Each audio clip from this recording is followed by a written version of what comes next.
Hello students, last lecture के अंदर हम लोग रिफ्रैक्शन को स्टडी कर रहे थे। अब रिफ्रैक्शन के लिए अपन ने इमेज फॉर्मेशन कैसे होती है लेंसेज से वो लास्ट लेक्चर के अंदर देखा था। हमने रिफ्रैक्शन जो होता है वो लेंसेज से होता है और लेंसेज के लिए जो फॉर्मूला होता है यू वी और एफ में रिलेशन बताने वाला, U object distance, V image distance, F focus में रिलेशन बताने वाला, दैट इज़ लेंस फॉर्मूला।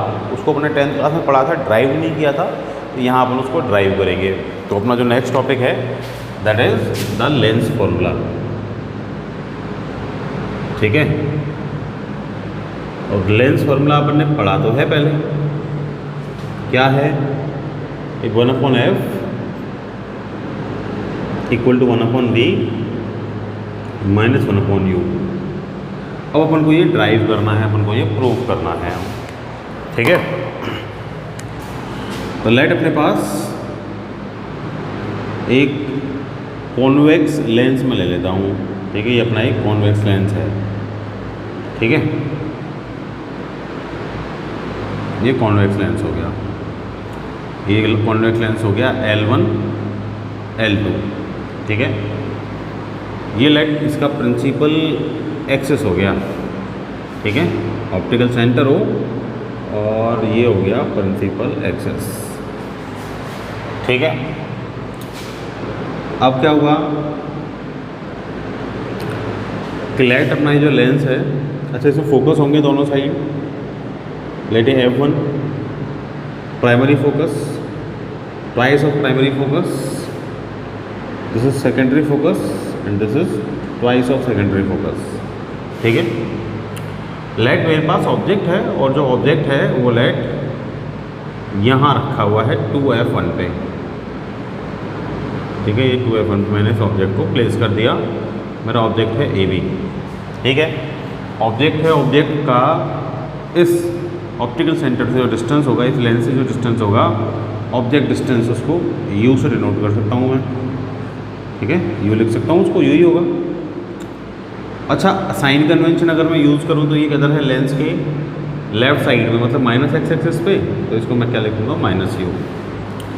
अब लेट अपना ये जो ऑब्जेक्ट है, इस ऑब्जेक्ट से एक लाइट रे जाती है, दिस इज पैरेलल लाइट रे। ये पैरेलल लाइट रे किसकी है, प्रिंसिपल एक्सिस की। यहाँ ये इंसिडेंट होती है। ठीक है, L1 ही मान लेता हूँ इस पॉइंट को। पैरेलल लाइट रे है, अपन को पता है आफ्टर रिफ्लेक्शन कहाँ से पास होगी, फोकस से पास होगी। तो ये इधर से होती हुई ये फोकस से पास हो जाएगी। ठीक है भाई, तो ये क्या हो गया, इधर फोकस से पास हो गई पास फोकस से। ठीक है, लाइट एक और लाइट रे जो ऑप्टिकल सेंटर से जाएगी, ये ऑप्टिकल सेंटर से जाने वाली लाइट रे। ठीक है, ये रही ऑप्टिकल सेंटर से जाने वाली लाइट रे। अपन को पता ऑप्टिकल सेंटर से जाने वाली लाइट रे विदाउट एनी रिफ्रैक्शन सीधी जाती है। तो ये लाइट रे विदाउट एनी रिफ्रैक्शन सीधी जाएगी, यहाँ ज्वाइन करेंगी और यहाँ पर वो क्या मिल जाएगी, ये इमेज मिल जाएगी इसकी, है ना। अपन को इमेज 2F2 पर, यहाँ लिख देता हूँ इसको, 2F2 पर मिल जाएगी A' और ये B'। ठीक है, ये अपन को इसकी इमेज मिल गई। अब ये इमेज जो है, इमेज का डिस्टेंस कितना होता है, V, इमेज डिस्टेंस V से मैंने इसको डिनोट कर दिया। राइट साइड में है प्लस एक्स एक्सिस पे, तो क्या हो जाएगा, ये +V हो जाएगा। ठीक है, ये अपना secondary principal focus which is the main focus, इसका जो डिस्टेंस है वो क्या हो गया, फोकल लेंथ स्मॉल f हो गया। ठीक है, राइट साइड में है तो क्या हो जाएगा, ये +F हो जाएगा। अब मुझे रिलेशन जो चाहिए वो किस किस का चाहिए, F का, V का और U का। मिरर फॉर्मूला भी अपन ने पहले निकाला था, अपन को डिस्टेंसेस का रिलेशन चाहिए। मैं राइट ट्राइंगल्स की हेल्प से फाइंड कर सकता हूँ। तो कौन कौन से राइट ट्राइंगल्स यूज़ करूँगा, देखो ये U यहाँ है, V यहाँ है, ठीक है, F ये यहाँ, F ये रहा इसके अंदर। ठीक है, तो एक तो ये राइट ट्राइंगल यूज़ कर सकता हूँ, इसके साथ ये कर सकता हूँ, एक ये F के साथ ये, और इसके साथ रिलेशन बनाने के लिए ये राइट ट्राइंगल में यूज़ कर सकता हूँ। तो 4 राइट ट्राइंगल्स की हेल्प से मैं इस रिलेशन को प्रूव करूँगा। पहले ले लेता हूँ कौन कौन सा ट्राइंगल, A, B और O, एंड ट्राइंगल ABO, और जो दूसरा ट्राइंगल है A' V' O, दूसरा ट्राइंगल है A dash B dash and ओ। ठीक है भाई, इन दोनों ट्राइंगल्स को देखो भाई, ये वाला एंगल और ये वाला एंगल, ये तो अपोजिट एंगल है। कौन कौन से एंगल हैं? Angle A O B, angle A O B equal to angle A dash और बी डैश, ए डैश और बी डैश। ठीक है, ये दोनों एंगल इक्वल हैं, अपोजिट एंगल है। ये 90 परपेंडिकुलर सीधा रखा है, तो ये भी परपेंडिकुलर इमेज बनेगी सीधी। That means triangle angle A B और ओ, एंगल ए बी और ओ, और किसके इक्वल हो जाएगा? A dash B dash okay, angle A dash B dash okay. कितना हो गया ये? 90 डिग्री।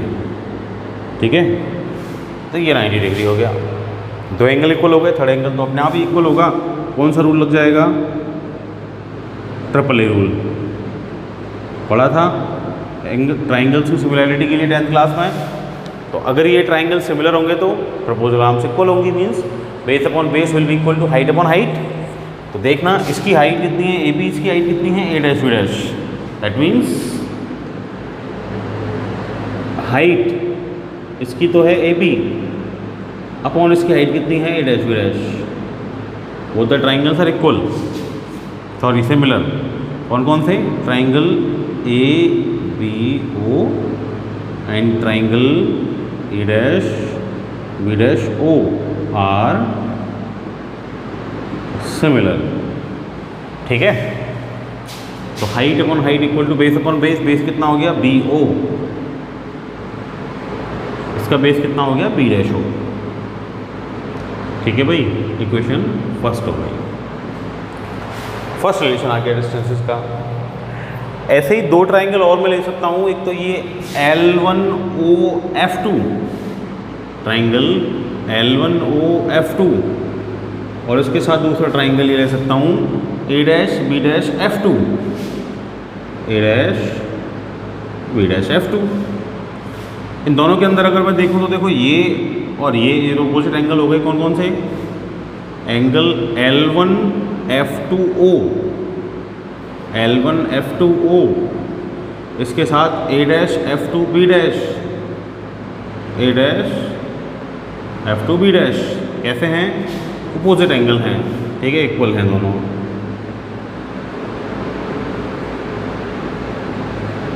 दूसरा, ये तो परपेंडिकुलर, ये भी परपेंडिकुलर, 90 हैं ये दोनों।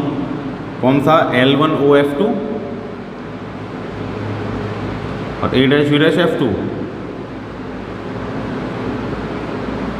इक्वल टू क्या हो गया? 90 डिग्री। तो ये भी सिमिलर हो जाएंगे।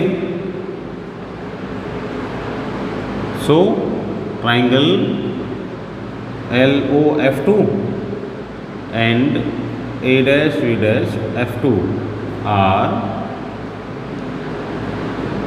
सिमिलर। ठीक है, सिमिलर हो गए तो वही प्रपोजल आर्म्स इक्वल हो जाएंगे इनकी भी। दैट मीन्स इसकी हाइट कितनी है? L1O,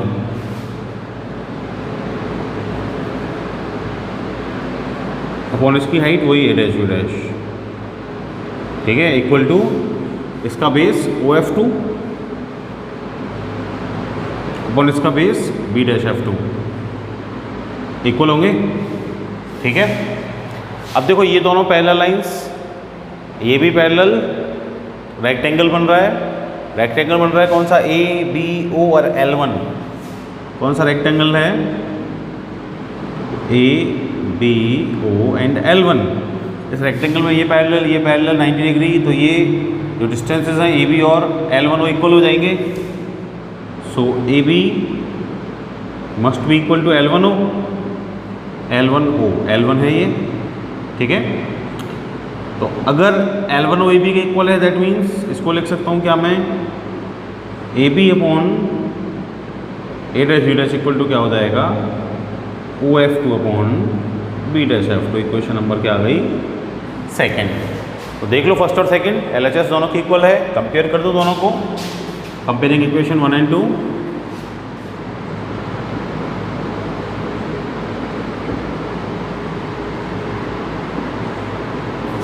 1 एंड 2 को कंपेयर कर देता हूँ। LHS इक्वल है RHS भी इक्वल होगी, this is BO upon B dash O equal to क्या हो जाएगा OF2 upon B dash F2। ठीक है, देखना BO कितना है, BO क्या है, ये ऑब्जेक्ट का distance is minus U, this is minus U। B dash O this is plus V, image का डिस्टेंस इक्वल टू OF2 कितना है, OF2 क्या है, फोकल लेंथ प्लस F।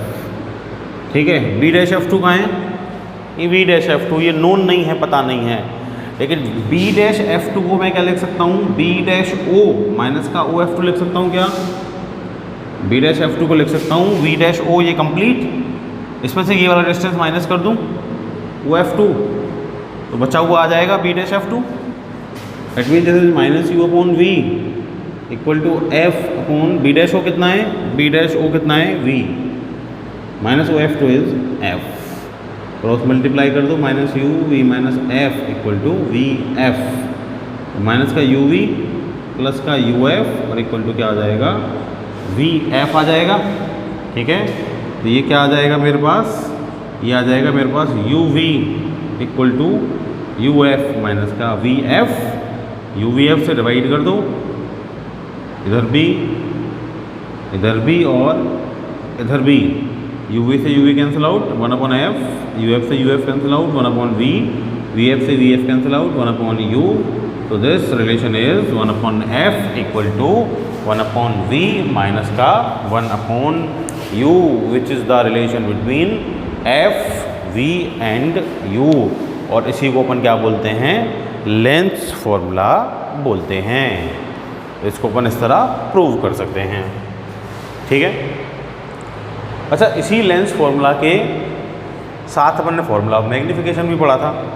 ठीक है, फॉर्मूला ऑफ मैग्नीफिकेशन क्या होता है, फॉर्मूला ऑफ मैग्नीफिकेशन होता है कंपैरिजन किस किस का, जो इमेज बनी उसके साइज़ का किसके साथ, जो ऑब्जेक्ट है उसके साइज़ के साथ। तो अपन ये बताते हैं कि भाई अपनी जो इमेज है वो ऑब्जेक्ट के कंपैरिजन में कितनी स्मॉल या कितनी लार्ज बनी है। ठीक है, that is called formula of magnification, मतलब कंपैरिजन बताने वाला formula, that is called formula of magnification. Mirror formula में, मिरर के केस में भी निकाला था अपन ने। तो क्या होता है फॉर्मूला ऑफ मैग्नीफिकेशन,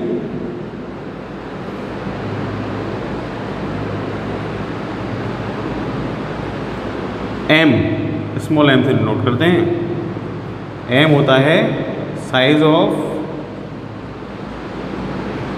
इमेज और साइज ऑफ ऑब्जेक्ट का रेशियो। ठीक है, तो साइज ऑफ इमेज को अगर मैं H डैश से डिनोट करूं, साइज ऑफ ऑब्जेक्ट को S से डिनोट करूं, तो H dash upon H is called M, formula of magnification. तो निकाल सकते हैं अपन यहाँ से। देखो, अब यहाँ पे यही डायग्राम यूज कर लेता हूँ मैं। ठीक है, अब इसी डायग्राम में देखो क्या है,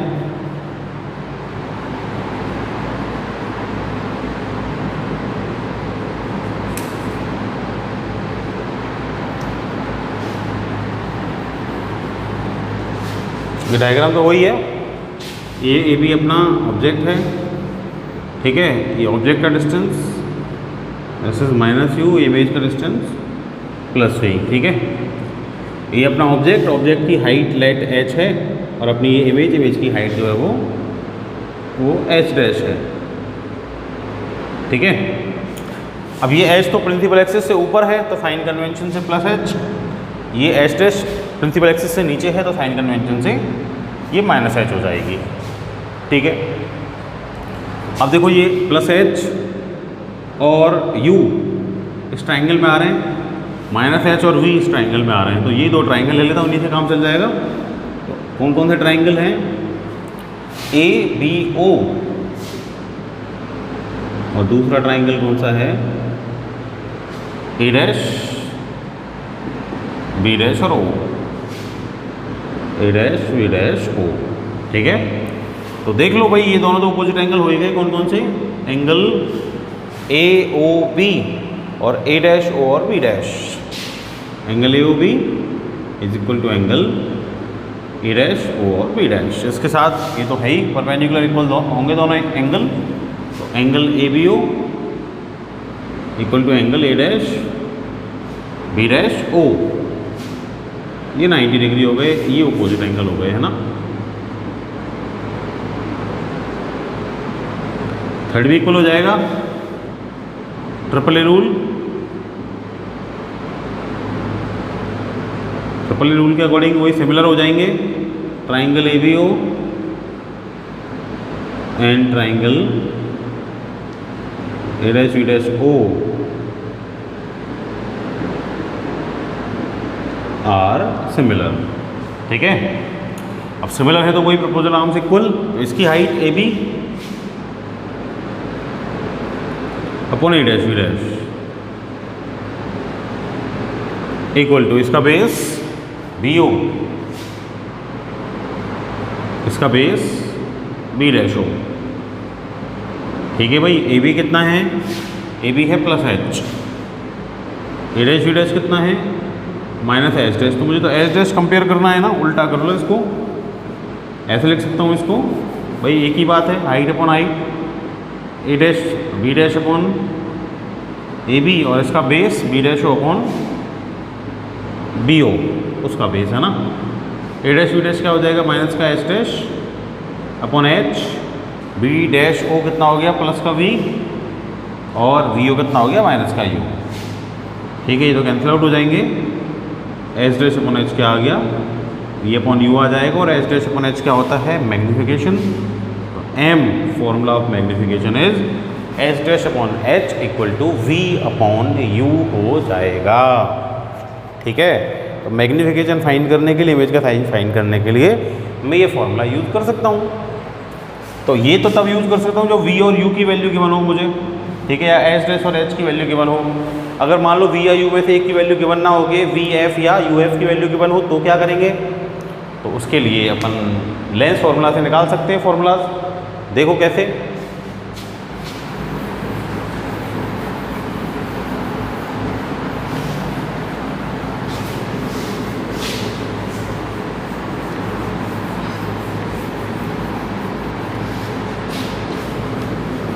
देखो अपने पास ये लेंस फॉर्मूला है 1/f इक्वल टू 1/v और माइनस का 1/u। ठीक है, v अपॉन यू होता है, v अपॉन यू होता है मैग्नीफिकेशन का फॉर्मूला। अगर मान लो v से मल्टीप्लाई कर दूँ दोनों साइड, तो ये क्या हो जाएगा v upon F equal to v upon V और माइनस का क्या हो जाएगा v अपॉन यू। ठीक है, v upon F equal to क्या हो जाएगा v अपॉन वी 1 माइनस का v अपॉन यू। तो v अपॉन यू क्या हो जाएगा, v अपॉन यू हो जाएगा 1 माइनस का v अपॉन एफ, ये हो जाएगा भाई, ये इधर और ये इधर। तो v upon U equal to क्या हो जाएगा, f तो ले लिया मैंने एलसीएम, ठीक है, f एलसीएम ले लिया, ये f माइनस का v हो जाएगा। ठीक है, तो v upon you is m, तो फॉर्मूला ऑफ मैग्नीफिकेशन क्या हो जाएगा, f माइनस का v अपॉन f हो जाएगा। इस फॉर्मूला की हेल्प से अगर v और f की वैल्यू गिवन है तो अपन मैग्नीफिकेशन फाइंड कर सकते हैं। ठीक है भाई, ऐसे ही u और f की फॉर्म में मैं निकाल सकता हूँ, वही 1/f equal to 1/v minus 1/u use कर लूँ फॉर्मूला। ठीक है, u से मल्टीप्लाई कर देते हैं, u upon F equal to u upon v और माइनस का क्या हो जाएगा u upon u। This is u upon F equal to u upon v minus का क्या हो जाएगा 1। तो u अपॉन v क्या हो जाएगा, u upon v equal to हो जाएगा, ये इधर आ जाएगा 1 प्लस u अपॉन f हो जाएगा। ठीक है, तो u upon v equal to क्या आ गया, f, ये एलसीएम ले लिया, f plus u upon f आ गया। मुझे v अपॉन u फाइंड करना है, वो m होता है, तो रिवर्स कर दो, f upon u plus f, ये क्या हो जाएगा, फॉर्मूला ऑफ मैग्नीफिकेशन हो जाएगा। अगर मुझे f और u की वैल्यूज़ गिवन हो तो ये अपने हो गए क्या, formula of magnification and lens formulas for spherical lenses. ठीक है भाई,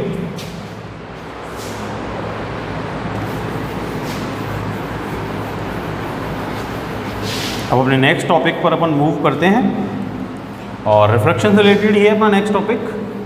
नाम उसका रिफ्लेक्शन है refraction, that is called total internal reflection, TIR। ठीक है, तो our next topic is total internal reflection. ठीक है, TIR देखते हैं क्या होता है। देखो अपन ने क्या पढ़ा, अपन ने पढ़ा कि अगर अपनी लाइट है ना, लाइट जा रही है कहाँ, डेंसर टू रेयरर मीडियम। ठीक है, तो वो क्या करेगी, वो अवे फ्रॉम नॉर्मल जाएगी, ऐसा अपन ने पढ़ा। ठीक है, मतलब मान लो ये अपना मीडियम का डिवीजन हो गया, ये नॉर्मल हो गया। ठीक है, इधर अपन ने ये लाइट रे इंसिडेंट हुई, ऊपर तो N1 डेंसर मीडियम है, नीचे N2 रेयरर मीडियम है। N1 की डेंसिटी N2 से ग्रेटर है। ठीक है, तो N1 मोर डेंसर है। ठीक है, तो इसका मतलब नीटा 1 2 1 का 2 के रेस्पेक्ट में ये क्या हो जाएगा, N1 अपॉन N2। ठीक है, या N2 1 2 का 1 के रेस्पेक्ट में क्या हो जाएगा, N2 अपॉन N1 होगा। ठीक है, वो तो अपन डेंसिटीज कंपेयर करते हैं। ठीक है, अब क्या होगा कि भाई ये लाइट रे आ रही है, एंगल आई है, इसका एंगल ऑफ इंसिडेंस जाना तो इसको सीधा चाहिए, पर ये अवे फ्रॉम नॉर्मल ऐसे बेंड करेगी। दैट मीन्स जो R की वैल्यू है ना, that will be greater than I। ठीक है, मतलब I की वैल्यू को इंक्रीज करता जाऊँ तो R की वैल्यू में मोर इंक्रीमेंट होगा, है ना, ये तो बात है, R ग्रेटर होगा हमेशा। तो क्या होगा कि मान लो I को मैं इंक्रीज करता जाऊँ और I को इंक्रीज करता जाऊँगा, R की वैल्यू इंक्रीज करती जाएगी, तो एक ऐसी कंडीशन अराइज होगी कि भाई जिसमें I की वैल्यू को मैं इतना कर दूँ कि R की वैल्यू इंक्रीज होते होते 90 डिग्री के इक्वल हो जाए। 90 डिग्री के इक्वल मतलब लाइट आई इस मीडियम में और 90 डिग्री के एंगल से रिफ्रैक्ट हो जाए। 90 डिग्री के एंगल से रिफ्रैक्ट होगी, इसका मतलब जो दोनों मीडियम है ना, उन दोनों की जो जॉइनिंग लेयर है या ज्वाइन कर रही हैं, उसके अलॉन्ग अपनी लाइट रे क्या करेगी, मूव करने लग जाएगी। ठीक है, दैट मीन्स आई कोई ना कोई आई की एक ऐसी वैल्यू होगी दोनों मीडियम्स के बीच के लिए जिसके लिए आर की वैल्यू क्या हो जाएगी, 90 डिग्री हो जाएगी। तो आर की वो वैल्यू आई की वो वैल्यू जिसके लिए आर 90 हो जाए, आई की उस वैल्यू को अपन आई सी से डिनोट करते हैं और उसको बोलते हैं अपन क्रिटिकल एंगल। ठीक है, दैट मीन्स अगर आर इक्वल टू 90 हो जाए उस केस में I is I C critical angle. तो क्रिटिकल एंगल क्या है, क्रिटिकल एंगल वो एंगल ऑफ इंसिडेंस है डेंसर टू रेयरर मीडियम के लिए। ठीक है, जिसके लिए एंगल ऑफ रिफ्रैक्शन कितना हो जाता है, 90 डिग्री हो जाता है। ठीक है, अब मान लो आई को मैं आई सी से भी ग्रेटर कर दूं, ये मैंने ये दोनों मीडियम्स की डिवीजन करने वाली लेयर्स, आई को मैंने क्या किया, आई सी से भी ग्रेटर कर दिया। ठीक है, ये आई को ग्रेटर कर दिया आई सी से भी, तो आर तो ऑब्वियसली बात है ग्रेटर देन 90 डिग्री होनी है, तो जो ग्रेटर देन 90 डिग्री होगा आर, तो क्या होगा कि ऐसे जाने की जगह वो ग्रेटर देन 90 डिग्री एंगल से डेविएट हो जाएगा। दैट मीन्स ये अपना एंगल ऑफ रिफ्रैक्शन है ना R, that is greater than 90 degree हो गया। इसका मतलब ये हो गया कि लाइट रे जिस मीडियम से ट्रेवल करती हुई गई थी, कौन सा मीडियम है, डेंसर मीडियम, नीचे रेयरर मीडियम। लाइट रे जिस मीडियम डेंसर मीडियम से ट्रेवल करती हुई गई थी, वापस उसी मीडियम में आ जाएगी। तो फिनोमेना तो रिफ्रैक्शन की है, पर क्या हो रहा है, रिफ्लेक्शन होता हुआ अपीयर हो रहा है। तो इस फिनोमेना को अपन क्या बोलते हैं, टोटल इंटरनल रिफ्लेक्शन बोलते हैं। ठीक है, तो टोटल इंटरनल रिफ्लेक्शन की फिनोमेना में अपना जो लाइट रे है उसका रिफ्रैक्शन होता है, लेकिन ड्यू टू रिफ्रैक्शन वो वापस उसी मीडियम में आ जाती है जिस मीडियम में से वो पहले ट्रेवल करती हुई गई थी। ठीक है, अब नेसेसरी कंडीशन क्या है इसके लिए, क्या क्या होना चाहिए कि TIR हो। पहली बात तो यही है कि जो अपनी लाइट रे है ना, आफ्टर रिफ्रैक्शन वो दूर जानी चाहिए, किससे, नॉर्मल से। दूर कब जाएगी, एक ही केस में जानी चाहिए, वो denser to rarer medium enter करनी चाहिए। Light must enter from denser to rarer medium. ठीक है, और दूसरा भाई TIR तो जब होगा जब I is greater then IC, मतलब एंगल ऑफ इंसिडेंस जो है ना वो क्रिटिकल एंगल से ग्रेटर होना चाहिए, क्रिटिकल एंगल, ठीक है। अगर क्रिटिकल एंगल से ग्रेटर होगा तो जो अपनी लाइट रे है वो वापस उसी मीडियम में आ जाएगी और अपनी टोटल इंटरनल रिफ्लेक्शन की फिनोमेना होगी। अच्छा, हो तो रिफ्रैक्शन ही रहा है, रिफ्रैक्शन हो रहा है, इसका मतलब स्नेल लॉ को फॉलो करेगा। स्नेल लॉ जो सेकंड लॉ था ना, sin I upon sin R equal to नीटा, this is called Snell law, तो ये स्नेल लॉ को फॉलो करेगा। ये क्या होता है, नीटा n2 upon n1, second medium भी निकालते हैं डेंसिटी फर्स्ट मीडियम के रेस्पेक्ट में। दैट मीन्स क्या होगा, इसको n2 1 लिख सकता हूँ 2 की 1 के रेस्पेक्ट में। अब I तो क्या होगा TIR के केस में, मान लो IC, भाई मिनिमम तो IC और या फिर IC से ग्रेटर होना चाहिए तभी TIR होगा, ठीक है। तो I की वैल्यू जब IC होगी तो R इक्वल टू क्या हो जाएगा, 90 डिग्री हो जाएगा। तो I को अगर मैं IC पुट कर दूँ तो sin IC upon sin R, ठीक है, इक्वल टू क्या हो जाएगा n2 1 नीटा 2 1, sin R कितना है 90 डिग्री, sin 90 क्या होता है sin 91 होता है, तो sin IC इक्वल टू क्या हो जाएगा n2 1। अब 2 तो रेयरर है, फर्स्ट क्या है डेंसर है, ठीक है। तो इसको मैं क्या लिख सकता हूँ 2 अपॉन 1 ही तो लिख सकता हूँ भाई, n2 अपॉन n1 लिख सकता हूँ। अच्छा, इसको ऐसे कर सकता हूँ sin IC equal to 1 upon n1 upon n2, ऐसे लिख सकता हूँ इसको मैथमेटिकली।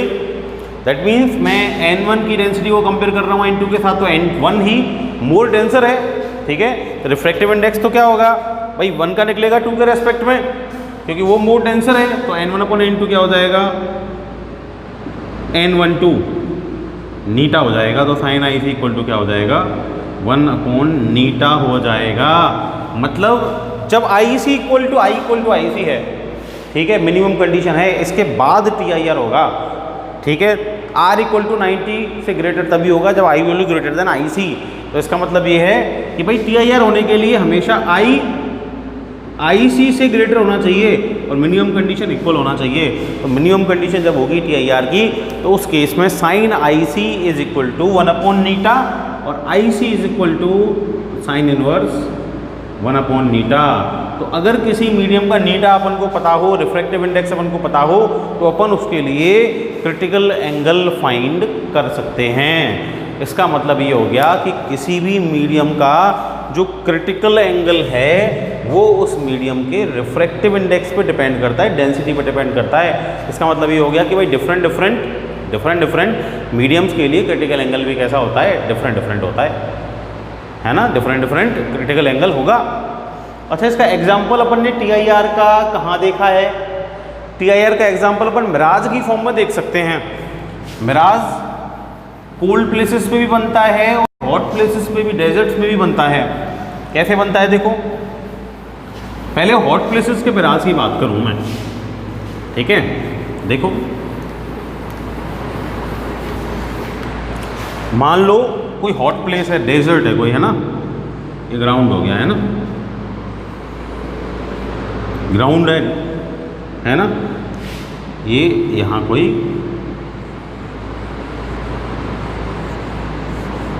ट्री है, ठीक है। अब क्या हो रहा है कि देखो डेजर्ट में, हॉट प्लेसेस में क्या होगा, बहुत तेज़ गर्मी पड़ेगी, नीचे सैंड है वो क्या हो जाएगी, गर्म हो जाएगी, हीटअप हो जाएगी। उससे क्या होगा कि इसके पास वाली जो एयर है ना वो गर्म होगी, इसका टेम्परेचर जो है वो हाई होगा। अच्छा, जैसे जैसे इससे दूर जाएंगे वैसे वैसे जो एयर का टेम्परेचर है वो कैसा होता जाएगा, रिड्यूस होता जाएगा। और ऊपर आए थोड़ा सा तो और रिड्यूस हुआ, और ऊपर आए थोड़ा तो और रिड्यूस हुआ। इसका मतलब ये हो गया कि भाई जैसे जैसे हॉट प्लेसेस पे, जैसे जैसे ग्राउंड से अपन ऊपर जाएंगे ना, वैसे वैसे टेम्परेचर क्या होता जाएगा, रिड्यूस होता जाएगा। अब टेम्परेचर जब हाई होता है, टेम्परेचर के हाई होने से जो पार्टिकल्स है ना गैस के, एयर के, उनको काइनेटिक एनर्जी मिलती है, जिससे वो दूर दूर चले जाते हैं, तो मीडियम कैसा हो जाता है, रेयरर हो जाता है। मतलब जब टेम्परेचर ग्रेटर होगा ना, वहाँ का मीडियम कंपैरेटिवली रेयरर होगा। मतलब देखो ये 2 लेयर हैं, ये लेयर 1, ये लेयर 2, ठीक है। इसका टेम्परेचर नीचे वाली का ऊपर वाली से ग्रेटर है, तो नीचे वाली लेयर में टेम्परेचर ग्रेटर है ऊपर वाले के कंपैरिजन में, तो नीचे की जो लेयर है वो मोर रेयर होगी, इस लेयर के कंपैरिजन में दूसरी वाली डेंसर होगी। दूसरी वाली के कंपैरिजन में तीसरी वाली डेंसर होगी, तीसरी वाली के कंपैरिजन में जो फोर्थ वाली है वो डेंसर होगी। मतलब जैसे जैसे टेम्परेचर कम होता जाएगा वैसे वैसे डेंसिटी इंक्रीज होती जाएगी।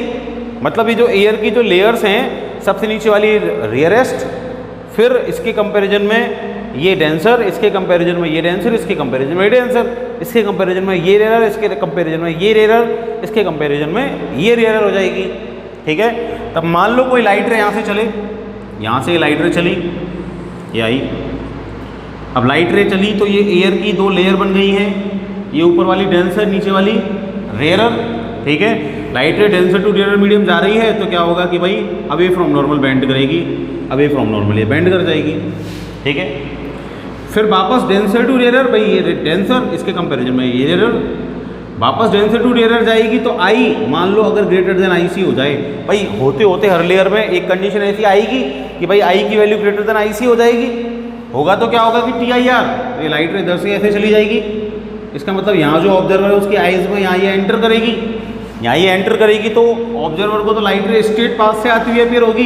तो स्ट्रेट पाथ से मतलब ये जो ऑब्जेक्ट है उसको कहाँ दिखेगा, इधर दिखेगा ग्राउंड पे, यहाँ दिखेगा ये ऑब्जेक्ट। ठीक है, सामने। इसका मतलब ये हो गया कि यहाँ से आने वाली light ray due to T I R, भाई इस ऑब्जेक्ट से आने वाली light ray due to T I R इस डायरेक्शन में चली गई तो ये ऑब्जेक्ट इस ऑब्जर्वर को कहाँ दिखा, यहाँ दिखा।